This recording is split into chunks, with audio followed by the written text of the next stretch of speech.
I'm going to tell you a story about something entirely different. The weather was starting to get real nice and warm, so the cook decided to set up the mess hall outside. What do you do with the food that's left over after everything else after you serve the soldiers? He said, well, everything we can't use tomorrow we throw away. The little girl said, can we have what you throw away? Of course, the sergeant said, yes, sir. We'd go through the line. They would send the children through the line. And after it's all over, the children would come through with their little pots.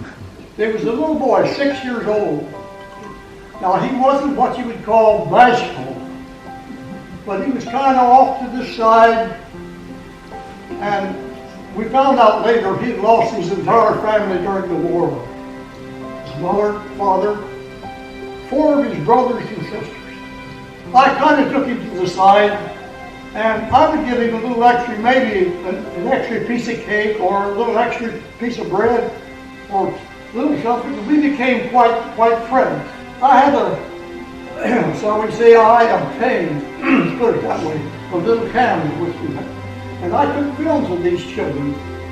All of a sudden, they said, okay, you got to go back to the States. Well, I did, and I left a little band there. Well, in '03, our division had a tour to come back over here to Germany and to Holland, Belgium, where we was at during the war. Mike said, well, he told my wife, and she said, oh, that's a man thing. You go ahead. So Mike and I came back over here, had a wonderful time, and just you people made it so much easier for me. Anyway, going back towards the States after we got through I said, Mike, I wonder what happened to some of those children we took pictures of a long time ago over there in Germany. He said, well, Dad, I don't know. Him and my wife got together, and they said, well, let's see if we can find out about those children.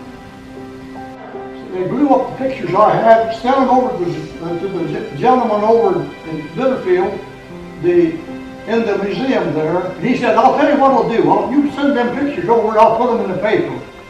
That morning, just as soon as the paper was delivered, this little boy, that's me right there in the front, that's me. Mike says, Mom, we've got to go back next year. And they told me, they come up to me and said, Dad, we're going to have to, I said, we was over there just last year. You've got to go over. Well, okay, I said. So we went back over, had a wonderful time, ended up in Bitterfeld, Germany. Got over to the town hall. Packed, you couldn't get nobody in hardly. And I said, well, that's probably because the Timberwolves came back. They got to town hall. Oh, here's the TV cameras, here's the press. This gentleman got up, he said, we have something special for us today. He said, Mr. Thornton, will you please come up front? So I get up there and I said, yes. And the man said, well, Mr. Thornton, do you remember that little young boy, Hans, that you befriended during the war?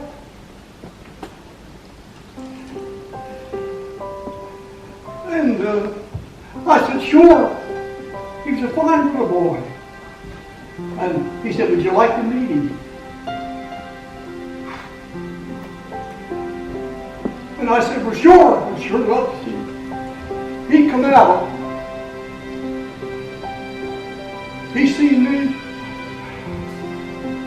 He come running to me and started crying. I started crying, and I don't think there was a right here in the house, as far as that's concerned. It was just a lucky, and that's one wonderful adventure I had from the war. I met the young man 59 years later after I befriended him in Germany. That's all I've got to say. Thank you.